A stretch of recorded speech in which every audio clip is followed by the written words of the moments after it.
নমস্কার বন্ধুরা, আমি আপনাদেরকে যেরকমটা কথা দিয়েছিলাম এই পরিবারটাকে যে আমার ভিডিও থেকে যা টাকা পয়সা ইনকাম হবে আমি কিন্তু এই শিশুটার চিকিৎসার জন্য ওনাদের হাতে তুলে দেবো। আমি কিন্তু আমার ভিডিওতে তো সেরকম হয়নি, এই সামান্য যে ইনকামটা হয়েছে আমি কিন্তু এই টাকাটা তুলে দিচ্ছি এনাদের হাতে। এই নেন, এটা হচ্ছে ওই ফেসবুক থেকে যে টাকাটা দিয়েছে সেটা আমি দিলাম এই বাচ্চাটার চিকিৎসার জন্য। প্রত্যেকটা মানুষ যেভাবে আজকে এনাদের পাশে দাঁড়াচ্ছেন, যেভাবে সাহায্য করছেন, সত্যি আপনাদের কাছে আমরা চিরকৃতজ্ঞ। আমরা কখনো ভাবতেই পারিনি যে এত মানুষ এত পরিমাণে সাহায্য করবেন, এত তাড়াতাড়ি 50,000 টাকা আপনারা দিয়ে ওর হয়তো চিকিৎসাটা শুরু করাচ্ছেন। তো যাই হোক, আর 4.5 লক্ষ টাকার প্রয়োজন, আমরা যে যতটা পারবো আজকে আমরা কিন্তু ততটাই করব। এই যে ফুলের মতো শিশুটাকে আমরা যে করে হোক ওর প্রাণ আমরা ফিরিয়ে আনবই, এটা আমাদের প্রতিজ্ঞা।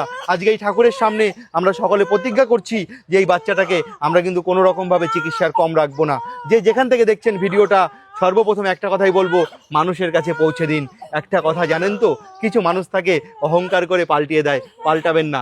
যখন না নিজের বাড়িতেই ঘটনা ঘটে তখন আমরা হয়তো অনুভব করতে পারি, আর অন্যের দেখে অনেকে হয়তো অবহেলা করি, কিন্তু কোনোদিন অন্যের কোনো কষ্ট দেখে দুঃখ দেখে কেউ অবহেলা করবেন না। পারলে পাশে থাকবেন, দেখবেন ওই ওপরওয়ালা আশীর্বাদ করবে, কোনোদিন আপনার বাড়িতে এরকম ধরনের সমস্যা হবে না। একটা কথা বলবো, এই যে মানুষগুলো দেখছেন আজকে প্রত্যেকটা মানুষ এখানে কিন্তু সহযোগিতা করছে, সাহায্যের হাত বাড়িয়ে দিচ্ছে, ওদের পাশে এসে দাঁড়িয়েছে। এই যে কাকিমা, আপনি বলেন, যা বলবেন। হ্যাঁ, আমি বলতে চাইছি যে এর আগের দিনও ভিডিও করতে এসে কিন্তু সে একই কথা বলেছে।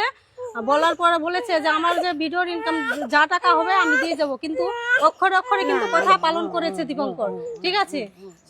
তার জন্য এই টাকাটা এসে উনি আবার এসে দিয়ে যাচ্ছে। তো আপনারা আশীর্বাদ করবেন যে এরকম হেল্প আপনারা সবাই করবেন।